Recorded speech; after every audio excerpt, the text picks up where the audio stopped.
Esselamu Aleyküm ve Rahmetullahi ve Berekatuhu. Əziz və dəyərli müsəlmanlar, dəyərli bacı və qardaşlarım, dəyərli dinləyicilər, ilk öncə özümə, sonra sizin hər birinizə uca və böyük olan Rəbbimizdən haqq təqvası ilə qorxmağı nəsihət edirəm.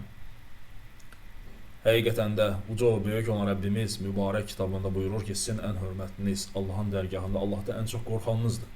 Yəni, təqvalı olanınızdır. Uca və böyük olan Rəbbimizdən qorxmaq, Allah Taala'nın üzərimizdə olan əmrlərini yerinə yetirmək, nəyi ki bizləri qadağan edibsə, nədən ki çəkinməyi əmr edibsə, o şeylərdən uzaq durmaqla bu sifəti qazanmaq olar, yəni təqvalı olmaq olar. Quran inkarçıları, din düşmənləri barəsində olan 79-cu videomuzdur. Hər zaman olduğu kimi paylaşmağı, bölüşməyi yaddan çıxarmayın dəyərli dinləyicilər. Nə qədər çox insanlar bu videolardan xəbərdar olarsa, bir o qədər də bu dırnaqarası videoda gördüyünüz şəxslərin, bu şarlatanların, bu dinsiz şünasların yalanlarından, hilələrindən agah olmuş və onların yalanlarını, hilələrini bilmiş və onları tanımış olarlar. Yəni mən əbəs yerə bu insanların din düşmənləri adlandırmıram. Yəni həqiqətən də bunlar məhz Türkiyədə bizdəki onlardan kopya eləyir, hamısını burada gəlir danışır. Həmçinin bu şəkildə də gördüyünüz şəxslərdir. Bunlar hamısı Türkiyədə dinin əleyhinə danışan insanlardır. Dinin əleyhinə danışan insanlardır. Bəziləri içərisində var, özlərini müsəlman kimi qələmə verir və müsəlman olduğunu deyir. Lakin danışdıqları ateistlərin, deistlərin, agnostiklərin, din düşmənlərinin danışığından heç bir şeylə fərqli. Əksinə qardaşlarım. Yəni onların, o dinsizlərin danışığından da pisdir. İslam'a qarşı olan düşmənçilikləri, nifrətləri, kinləri. Bunların yəni ulu babaları da yəni bu işlə məşğul olub, dəyərli dinləyicilər. 19-cu əsrin sonlarında 2-ci Abdülhəmidin vaxtında Türkiyədə ingilislərlə birləşərək Osmanlının dağıdılması üçün səy göstərən bunların babaları olub, dəyərli dinləyicilər.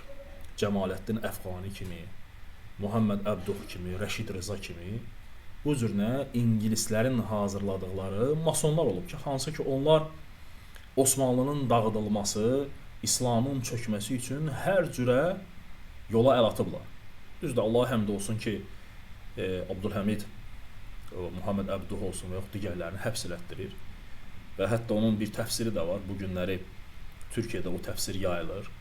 Düzdür, özü yaşadığı müddətdə o təfsiri tamamlaya bilmir. Rəşid Rıza, onun tələbəsi, götürür həmin o təfsiri sona qədər tamamlayır. Yəni təfsir adlandırmaq olmaz onu. Allahın dininə qarşı mübarizə bir kitabıdır. Allah Taala'nın ayətlərini təfsir etmək üzrə Fil surəsi barəsində təfsirinə baxsaz deyir ki, Fil surəsində olan əbabil quşlara deyil. O deyir çiçək xəstəliyi idi ki, hansı ki Allah Taala orada çiçək xəstəliyini göndərmişdi. Ki onlar da həmin o fillər də o çiçək xəstəliyinə tutulurlar, ölürlər. Yəni bu cürünə xurafatlar və sonra deyir bunu bilirsiniz ki, Misirli riyaziyyat müəllimi olur, Rəşad Xələf adında birisi. O Quranda 19 kodunu tapan. Amerikaya köçür, lakin orada sonradan öldürülür və bu cürünə onlar çalışıblar ki, Allah Subhanahu Taala'nın dininə qarşı mübarizə aparsınlar və İslamı nə etsinlər, gözdən salsınlar. Vallahi ki, bax bu şəkildə gördüyünüz şəxslər var. Mustafa İslamoğlu'dur, Caner Taslamandır, sonra o Cəlal Şəngördür, Şəngülümdür, bilmirəm nədirsə. Yəni vallahi ki, qardaşlarım, İndi aşağıdakı dinsiz imansızdır o Cəlal. Yuxarıdakılar özlərini İslama nisbət edirlər. Amma yuxarıdakıların danışdıqları küfür sözlər, İslama qarşı etdiyi çıxışlar, o aşağıdakının o dinsiz, o belə bizdə bir misal var, deyir ki, sənin dediklərinin yanında, yəni elə bir toya gedər də, yəni doğrudan toya gediləsi də onun yanında. Təsəvvür edin ki, bu insanları Türkiyə kimi dövlətdə ciddiyə alan yoxdur da bu insanları. Yəni bu günləri təsəvvür edin ki, gətirirlər belələrini, çıxardırlar efirlərə, elə də tərif edirlər ki, bey tərifi. Baxan deyir ki, görürsən, bunlar kimdir? Dinsiz, imansızlardır da bunlar.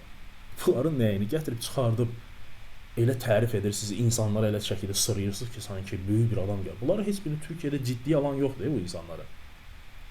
Türkiyədə belə insanları ciddiyə alan yoxdur. dindarlar, orada olan dindarlar bunların əleyhinədir.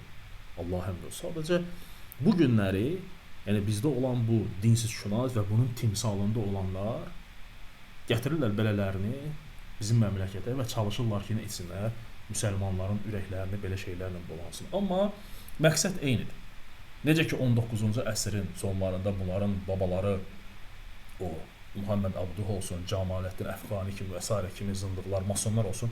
Eyni ilə bunlar da eyni şeylər edirlər. Eyni ilə bunlar da eyni işləri, eyni məsələləri görürlər. İnşallah ki, bundan sonraki videolarımızda bir-iki dənə maraqlı məqamlara toxunacağım. Kadir Misiroğlu var Türkiyədə. Bu Mustafa İslamoğlu'nun və yaxud da Fəthullah Gülənin, yəni öncədən hətta onlar Fəthullah Gülen ölməmişdən, onun barəsində bu söhbətlər çıxmamışdan qabaq onun haqqında çoxlu maraqlı söhbətləri var.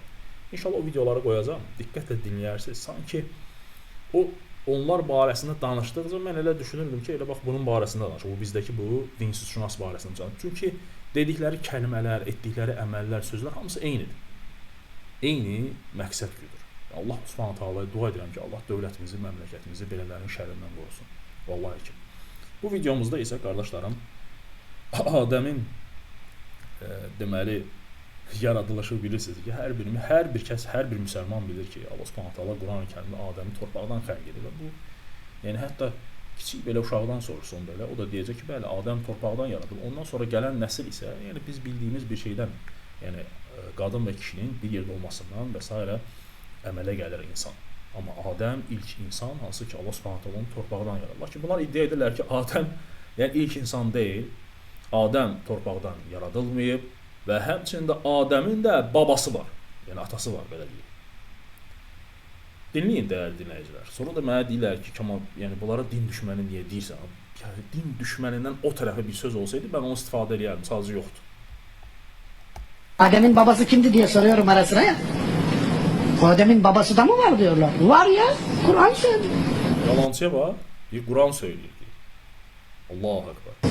İnsan suresinin 2. ayeti Adem'in babasının olduğunu söylüyor. Öyle ya, herhalde toprak değil. Toprak hepimizin babası.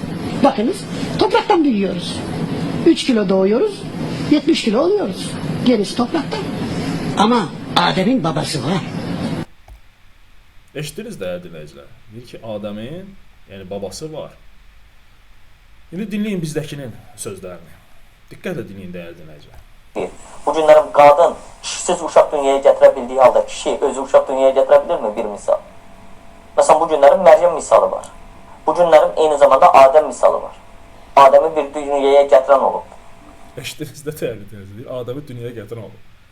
Yəni vallahi ki, qardaşlarım, Allah Subhanahu taala, yəni bunlar Quran oxuyurlar, bunlar Quranı bilirlər. Sadəcə insanları azdırmaq üçün bu cürə çıxışlar edirlər. Açıq aydın Quran-ı Kərim, şeytan belə, qardaşlarım, şeytan belə bunlardan daha yaxşı bilir ki, Allah Subhanahu taala onu oddan xəlq edib. Adəmi isə torpaqdan, necə ki Allah Subhanahu taala Sad surəsində bizlərə buyurur. Sad surəsində Allah Subhanahu taala Adəmin yaradılışından bəhs edir. Ki Allah Subhanahu taala Adəmi xəlq etdi və Allah Taala'nın xəlq etdiyi məxluqlara Allah Taala əmr edir ki, Adəmə səcdə etsinlər. Bir zaman sənin Rəbbin mələklərə belə demişdi: mən palçıqdan bir insan yaradacağam. Palçıqdan. Bu nə deyir? Adəmin deyir babası var. Yəni Adəmdən də qabaq. Deməli Adəm tək deyildi, Adəmdən öncə. Deməli əgər Adəmin babası varsa, deməli Adəmin atası varsa, belə çıxır ki, o atasının da atası olmalıdır da. Yəni bu dərhal insanın ağlına gələn bir məsələdir də. Deməli onun da atasının atası var, onun da atasının atası var, onun da atası var. Hara getdi bu ata? Yəni biz onun ana harda qaldı? Yəni ana harda qaldı? Görün sonra nə deyir Allah Subhanahu taala? Mən ona surət verib öz ruhumdan üfürdüyüm zaman ona səcdə edin. Allah Taala əmr edir, mələklərin hamısı birlikdə səcdə, yalnız iblisdən başqa. Mən burada yəni gətirdiyim əsas məqam budur ki, iblis yəni bunlardan yaxşı bilir ki, Allah Taala Adəmi nədən xəlq edib. Təsəvvür edirsiniz qardaşlarım. Qala ana xayrun minh. Nə dedi iblis? Allah Taala deyir ki, sən mənim iki əlimlə yaratdığıma niyə səcdə etmədin ki? Allah Taala bilirdi onun cavabını nə deyəcək. Sadəcə Allah Subhanahu taala hüccət qaldırır, insanlara bəyan edir ki, baxın, mən bundan soruşuram, bu da cavab verir. Nəyə görə mənim iki əlimlə yaratdığıma səcdə etmədin? Təkəbbürlü göstərdin. Yoxsa böyüklərdən gözünü loğa et, dartdın. O deyir ki, ənə xayrun min. Yəni mən ondan daha xeyirliyəm. Xaləqtəni min nər. Yəni sən məni oddan xəlq etmisən. Xaləqtahu min tin. Onu isə torpaqdan xəlq etmisən. Min tin. Allahu ekber. Açıq aydın şeytan iblis deyir ki, məni oddan, onu isə nədir? Torpaqdan xəlq etdiyin üçün mən ona səcdə etmədim. Mən ona üstünəm, özünü üstün saydı. İblis belə, qardaşlarım, bunlardan daha yaxşıdır. Daha yaxşı Rəbbini tanıyır. Allahu ekber. Sonra deyirsiniz ki, niyə görə bunlara din düşməni? Həqiqətən bunlar din düşməni deyil, qardaşlarım. Bunlar əbəs yerə bu işlə məşğul olmurlar. Yəni növbəti videolarımıza baxın, çox maraqlı faktlar göstərəcəm sizə inşallah. Amma o dünyaya gətirən kişi idimi? Bəlkə qadın olub, Məryəm kimi bir qadın. Eşitdiniz də? Bir də qulaq asın o yerinə. Adəmi bir Məryəm kimi bir qadın dünyaya gətirib. Eyni zamanda Adəm misalıdır. Adəmi bir dünyaya gətirən olub. Amma o dünyaya gətirən kişi idimi? Bəlkə qadın olub, Məryəm kimi bir qadın. İlk insan Adəm deyildi.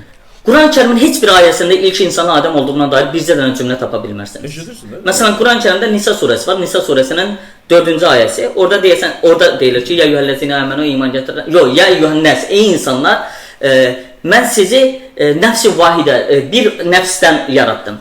Bunu təfsirçilər götürürlər ki, bir nəfs elə Adəmdir. Qardaş, Allah istəsə orada Adəm deyərdi də. Bir nəfs nədir? Ey insanlar deyə müraciət ediləndə Adəmi insan sayırıqsa, deməli Adəmin də yaradıldığı həmin o nəfs vahidədir. Bu nədir? Yəni insanın yaradıldığı həmin o cövhərdir. İnsanın yaranması ilə bağlı Qurana baxdığımız zaman düzdür, bəziləri bunu belə qəbul edirlər ki, Dinləyin. insan palçıqdan yaranır, sonra müxtəlif torpağın xüsusiyyətlərə malik sulu versiyası olan palçıq, sonra palçığın qurumuş versiyası və s. kimi belə bir ifadələr işlədirlər. Bundan yaradılmış kimi göstərirlər və sonra da ruhu üfürüləndən sonra canlanıb bizim kimi olduğunu düşünürlər. İndi diqqətlə qulaq asın, görün nə deyir. Allahın ayətlərinə də salır ha. Yəqin ki, bu cür fikirləşənlər və yaxud da bu cür yazanlar, o cür tərcümə eləyənlər fantastik çox kinolara baxıbdılar, yaxud da öz fantaziyalarını digər kitablarla bəzəyibdilər, belə bir anlayış formalaşdırıbdılar. Təbii ki, buradakı məsələ heç də insanın palçıqdan yaranması deyil. Çünki Quranda insanın torpaqdan yaradılması, torpaq kimi düzəldilib, ondan sonra can üfürmək mənasında olan bir nağılvari yanaşma deyil. Eşitdiniz də, dinləyicilər. Bəli, yəni bunlar həqiqətən də məqsədləri müsəlmanları Allah Subhanahu taalanın dinindən uzaq etməkdir. Allahın kitabından uzaq etməkdir. İndi gəlin biz Allah Taala'nın ayətlərini oxuyaq Qurani Kərimdən, dəyərli dinləyicilər. Yəni bilirsiniz, yəni bunlar o Yunan, Misir mifologiyası, Bhagavad Gita, yəni qatışdırırlar hamısını bir-birinə. Və Adəm əleyhissalamın yaradılışı barəsində Allah Subhanahu taala Qurani Kərimdə bir çox ayətlərdə bizə xəbər verib, qardaşlarım. Allah Taala Rahman surəsində buyurur ki, o insanı saxsı kimi quru bir gildən yaratdı. Yadınızda saxlayın bax bu ayəti. Allah Subhanahu taala insanı saxsı kimi quru bir gildən yaratdı. Bir zaman mələklər Adəmə səcdə edin demişdi. İblisdən başqa hamı səcdə etdi. O dedi, mən sənin, gör nə deyir İblisə, palçıqdan yaratdığına mı səcdə edəcəm? İblis yenə də deyir ki, sənin palçıqdan yaratdığına səcdə edəcəm. Məndən üstün tutduğuna bir bax. Başqa bir ayətdə Allah Subhanahu taala deməli Nisa surəsi 1-ci ayətində buyurur ki, Allah sizi tək bir nəfərdən xəlq etdi. Sonra onun özündən, baxın, açıq aydın ayətlərdə Allah Subhanahu taala buyurur ki, Allah Taala sizi tək bir nəfərdən yaratdı. Sonra onun özündən zövcəsini yaratdı. Başqa bir ayətə keçək. Allah Subhanahu taala Zumər surəsi 6-cı ayətində: ey insanlar, sizi tək bir candan xəlq edən, onu özündən zövcəsini yaradan və onlardan da bir çox kişi və qadınlar törədən Rəbbinizdən qorxun. Allahu Ekber. Ayəti bir oxuyuram. Ey insanlar, sizi tək bir candan xəlq edən, onun özündən zövcəsini yaradan və onlardan da bir çox kişi və qadınlar törədən Rəbbinizdən qorxun. Başqa bir ayətdə isə Allah Subhanahu taala buyurur ki, ey insanlar, biz sizi bir kişi və bir qadın olaraq yaratdıq. Bir-birinizlə tanış olasınız deyə sizi xalqlara, qəbilələrə və s. nə etdik? Ayırdıq. Allah Subhanahu taala İsa əleyhissalamın yaradılışı barəsində, yəni dünyaya gəlməsi, bilirsiniz ki, İsa əleyhissalam, yəni bir uşağın dünyaya gəlməsi üçün ata və kişi lazımdır. Qadın və kişi lazımdır. Lakin Allah Taala istədiyinə ol desə, o da olacaq. Və Allah Taala bu ayətlə göstərir ki, bizə o zaman ki, hansı ki insanlar Məryəmi qınadılar, zinada ittiham etdilər ki, Allah Subhanahu taala onları qınadı ki, yəni Allah Subhanahu taala istədiyinə qadirdir, istədiyini eləyir. Allah Taala elə etdi ki, Məryəm əleyhissalam hamilə oldu, lakin kişi yaxınlığı olmadan İsa əleyhissalama hamilə oldu. Allah Subhanahu taala görün nə deyir? Həqiqətən də Allahın yanında, dərgahında İsa'nın məsəli Adəmin məsəli kimidir. Allah Taala onu torpaqdan yaratdı. Ayətə baxın, torpaqdan yaratdı. Sonra ona ol dedi, o da oldu. Yəni İsa əleyhissalamın anası var idi, amma Adəmin isə Allah Taala bu ayətlə izah etmək istəyir ki, bu cür bisalatlara ki, İsa'nın anası var idi, amma Adəmin nə anası, nə də atası var idi, heç biri yox idi. Amma Allah Subhanahu taala nə etdi? Onu xəlq etdi. Və bu barədə bir çox hədislər var, dəyərli dinləyicilər, hansı ki, səhih və sünnən əsərlərində Adəm əleyhissalamın yaradılması və Adəmin yaradıldıqdan sonra asqırması, əlhəmdülillah deməsi, mələklərə salam aleykum, yəni Allahın salamını öyrətməsi və s. kimi Allah təala ona danışmağa, yazmağa öyrətməsi. Bu barədə hədislər çoxdur.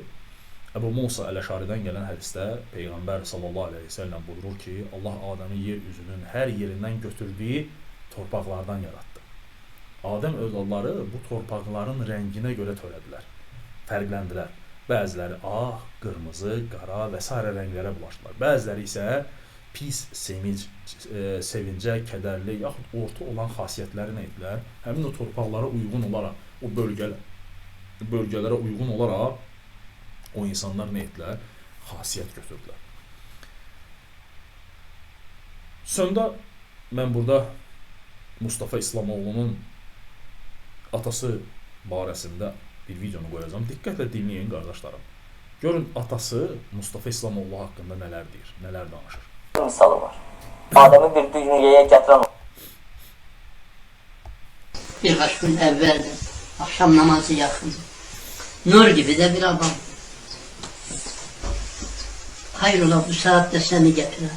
Ben Almanya'da öğretmenlik yapıyorum. Bu saçımla, sakalımla.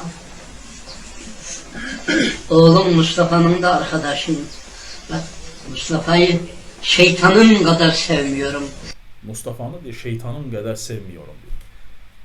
Təsəvvür edin ki, bu insanlar, qardaşlarım, Mustafa İslamoğlu olsun, Caner Taslaman olsun, o Cəlal Şəngör olsun və s. olsun, digərləri Edib Yüksəl olsun. O mən əvvəldə adlarını çəkdim. Muhammed Abduh, Cəmaləddin Əfqani, Rəşid Rəza, hamısını tərif edirlər bana. Amma Türkiyədə bir dənə dindar görməzsiniz ki, o mason düşmənlərini kimsə tərifləsin, İngilis düşmənlərini kimsə, hamısı onları pisləyir. Bunlar isə onları tərifləyirlər, qardaşlar. Bu da atası Mustafa haqqında dediyi sözlər. Diqqətlə bir də dinləyin, qardaşlarım, görün nələr deyəcək Mustafa. Hanım da arkadaşım. Təsəvvür edin, belələrini gətirib burada təbliğ edirlər. Alim, professor, ay nə bilim nə. Ciddi yalan yox diyorlar Türkiye'de. Bak, Mustafa'yı şeytanın kadar sevmiyorum. Dünyaya fesat dağıtıyor. Hümeyni'nin birinci adamı. Eşitdiniz? Xomeyni'nin birinci adamıdır diyor. Allah dua edelim de yaşı 55 oldu. Mustafa İslamoğlu'nun yaşı da 55. Torun toylak sahibi oldu. Ama İran kapalı. Hümeyni kapalı. Evinin her tarafı İranlıların kitabıyla dolu. O yüzden babasıyla da görüşemez. Görüşemez. Cenab-ı Hak hidayet. Amin. Beyler. Dua edelim hocam, dua edelim.